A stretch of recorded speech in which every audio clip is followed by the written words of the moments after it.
great to be here with you all. I'm Chrissy. And I'm Muffy. And we are so happy to be here today to talk about Noah's Ark. But before we go into that, let's get started with our Bible verse. So we'll say it in pieces and then we'll say it all together. So, let the words of my mouth Let the words of my mouth and the meditation of my heart and the meditation of my heart be acceptable in your sight, be acceptable in your sight, O Lord, my strength and my Redeemer. O Lord, my strength and my Redeemer. Now, let's say it all together. Let the words of my mouth and the meditation of my heart be acceptable in your sight, O Lord, my strength and my Redeemer. Great. And that's from the Psalms. Psalm 19, verses 1 through 4. So, today we celebrate the feast day of St. Francis of Assisi. He was born the son of a wealthy merchant in 1182 in Assisi, Italy. His work with beggars and lepers led him to decide to give up his wealthy life, give his riches to the poor, and vowed to live a life of poverty.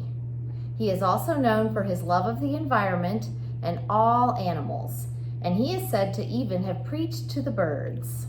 What fun. Yes. Awesome. Now let's hear a story. Yes, get ready for a trip on Noah's Ark. Today I'm going to tell you the story of Noah's Ark, about Noah's Ark, a different story probably from what you've heard. And I decided it would be fun to come to the park and sit over here near the where the ducks are, near the duck ponds, so that you could hear the water and maybe hear some ducks quacking in the background. Also, too, you may want to pause this video and go and grab a favorite stuffed animal or something that you may want to take on the ark with you as we go. And also, too, you may want a pillow or something to make yourself more comfortable while I tell the story. So hit the pause button, go get your favorite stuffed animal and pillow, and I'll see you in a few minutes. The story is called A Spa on Noah's Ark. Do you know the story of Noah's Ark?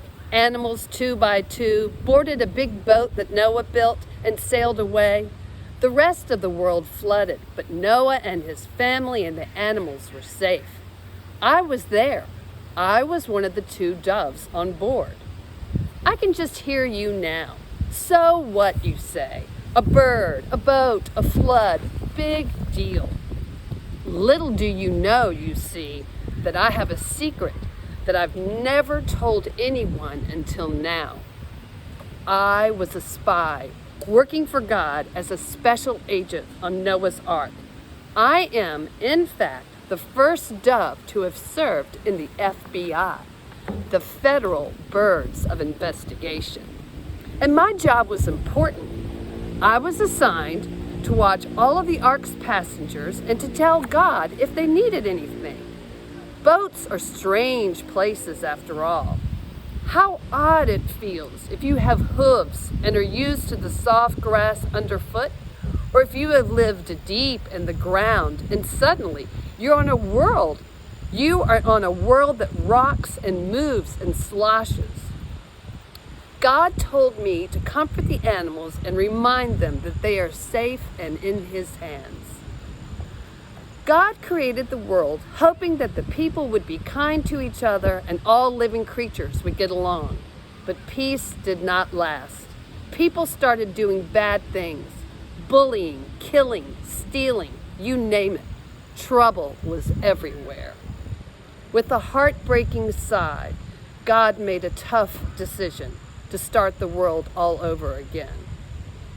He told a good man named Noah and his family to gather 2 of every living thing and to build a ship for them to sail on because God was going to send a flood. When the ark was only a plan in Noah's mind, breezes were fresh and warm and the sky was blue with nothing but puffy white clouds. Noah gathered wood until his yard was full of logs, a mountain of logs. Then, without a word, he and his family started building. As the months went by, the sky became dark and angry. Crash, boom, rumble, bumble. Thunder and lightning raged. Rain pounded the ground.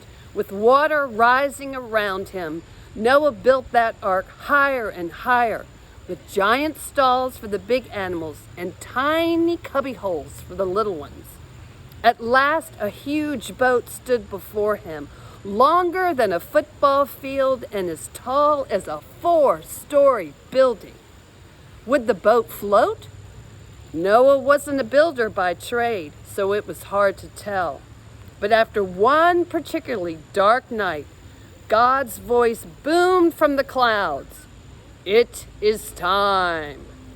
The animals came running, squawking, squeaking, mooing, slithering, flying, hooting and hissing, dancing and prancing, squiggling and slurping, male and female, 2 by 2, onto the great ark. Worms wriggled up out of the ground. Tigers bounded, roaring out of the woods. With a scree, scree, hawks dove from the sky. Ta-hoot, ta-hoot! Don't forget about us, called the owls. Snork, snork! We are here, grunted the pigs. Tree sloths never moved so fast as they did, with acorn-sized tail blinging down on their backs. It was a grand sight, with pairs of every animal on earth rushing on board. You never see cockroaches or slugs or snakes in ark pictures, but they were there too. God didn't forget anyone. There were so many of us that it took all day to board the ark. Scuffles broke out between a few, like the wolves who thought that the coyotes had a better view of the moon, but soon everyone was comfy cozy in their new homes. Bedtime stories brayed by the donkeys made us laugh.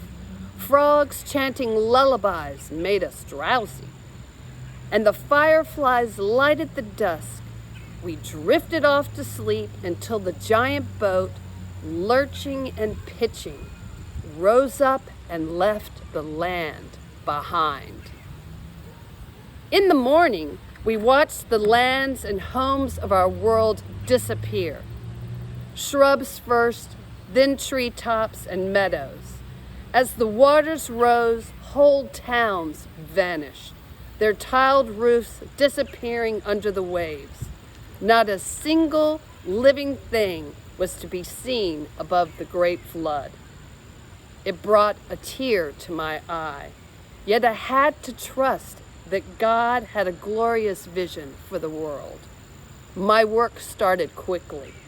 "It's okay, little friend," I sang to a trembling mouse. "God will not let you drown." "Coo, coo, Mrs. Elephant," I chanted, perched on her wavering trunk. "Noah has plenty of fresh straw for you.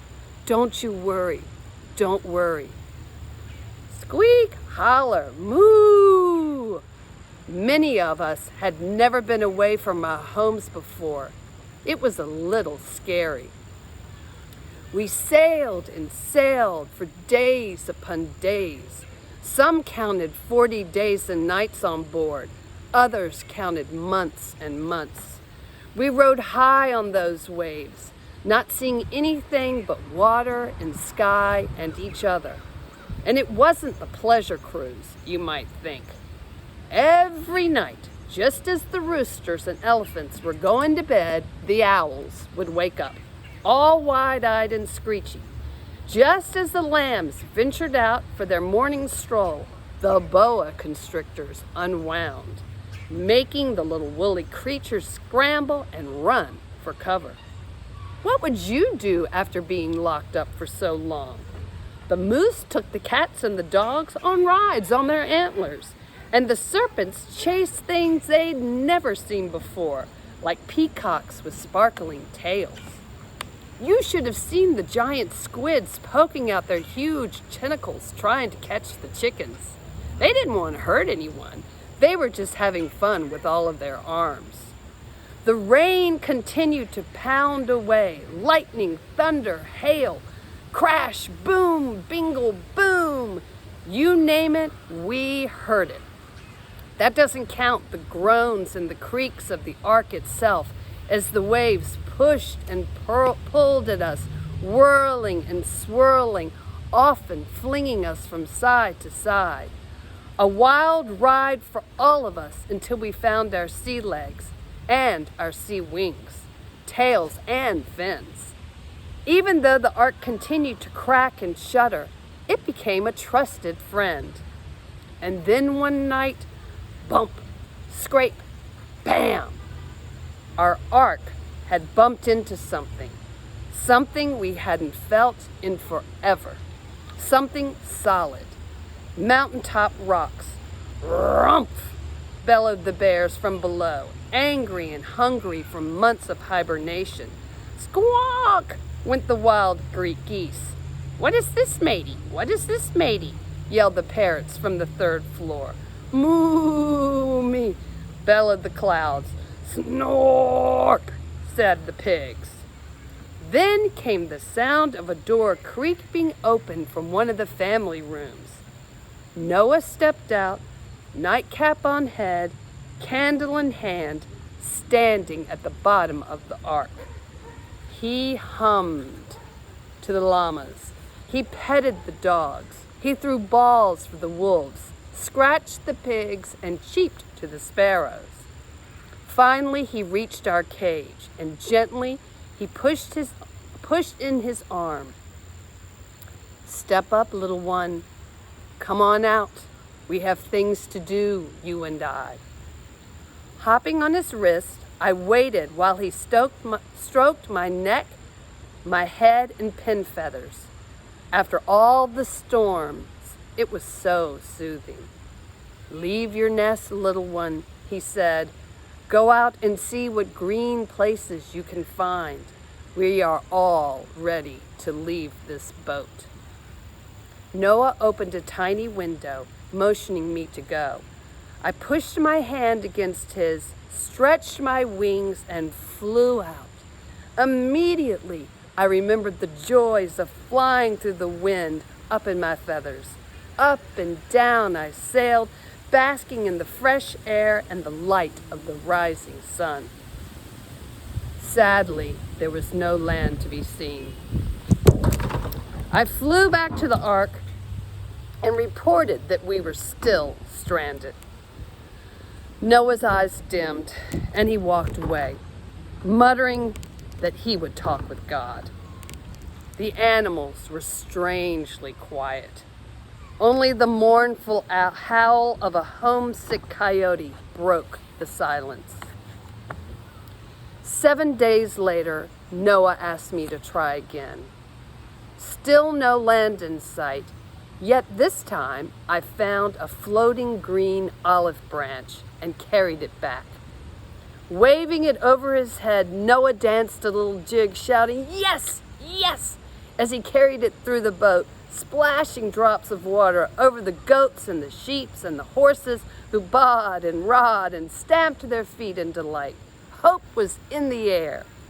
Finally, several days later, I flew out again and returned with the joyous news. Land ho! It's right over there! Lush rainforest, soothing waterfalls, high trees for making new homes. Coo, coo, coo!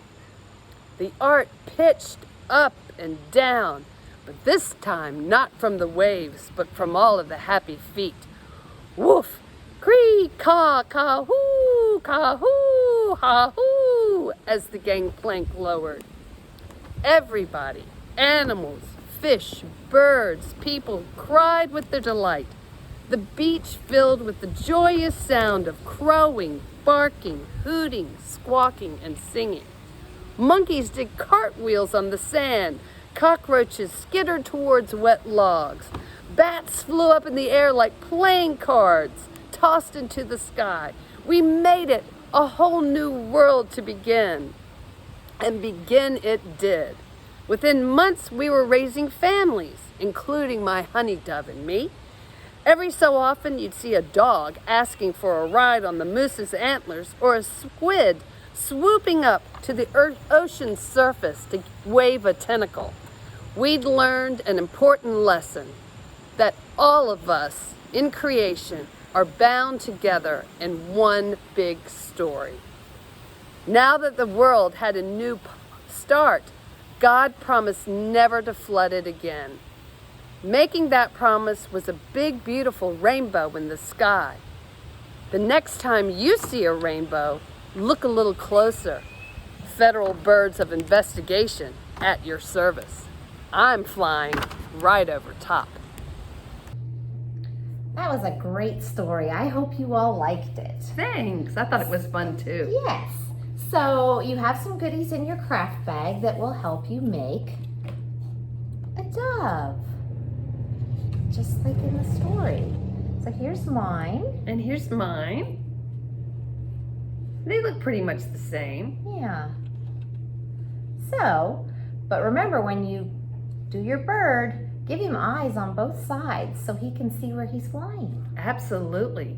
And in this, on mine, we put in your kit some pipe cleaners to make the olive branch with the leaves on it. And it was I'm not so sure that the glue stick is going to hold it. So you might ask your mom or dad or your grandmother or a helper if they've got some better glue to adhere it. And then if not, there's a little green olive, there's a leaf on your pages that you cut out, and you can cut that out and color it green. And then they can fly in your house or in your window, wherever you want to put them. And don't forget to do this after we finish. And now we're going to have our mindfulness exercise where we are going to sit still like a frog. So at the sound of the chime, the exercise will begin. Our mindfulness will begin.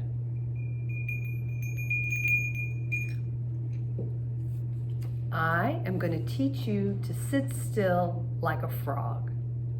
All you need to do is sit up in a chair with your back up straight, or you can sit on the floor if you like to.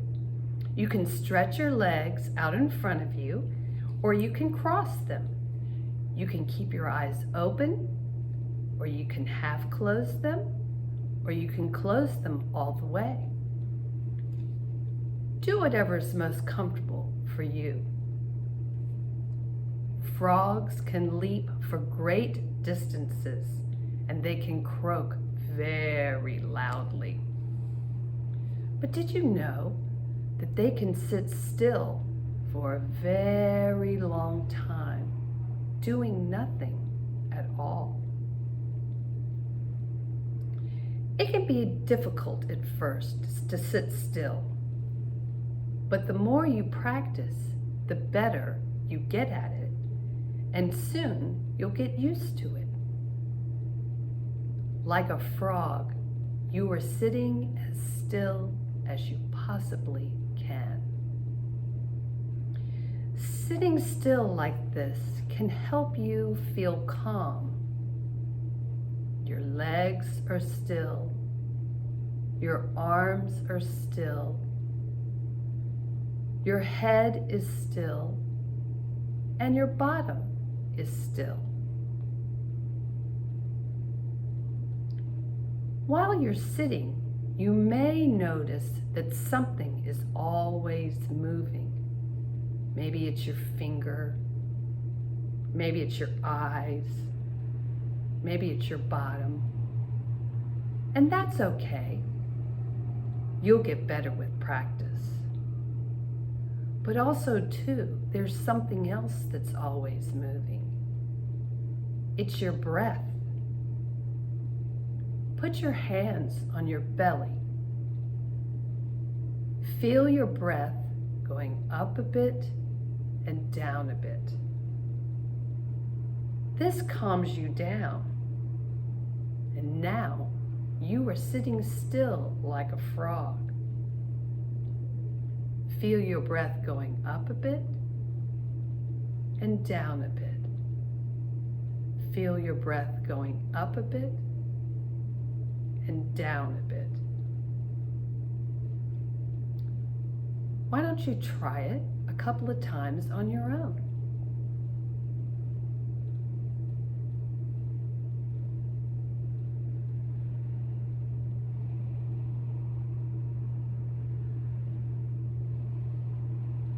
You are doing a great job.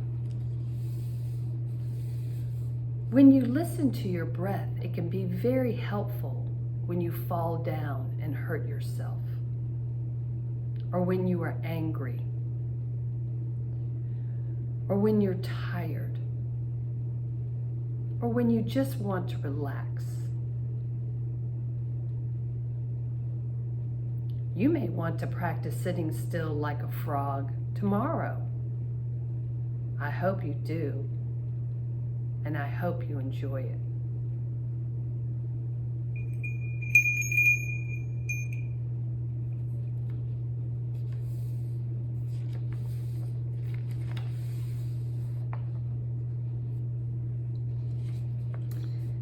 Thank you.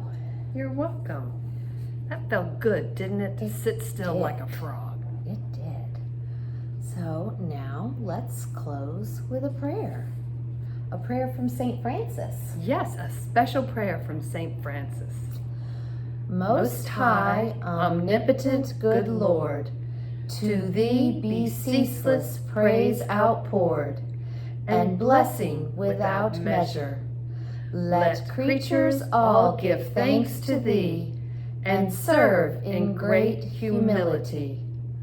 Amen. Okay, Bye, everybody. See you next week. Yes, it was great fun being with you. Have a good week. Bye. Bye.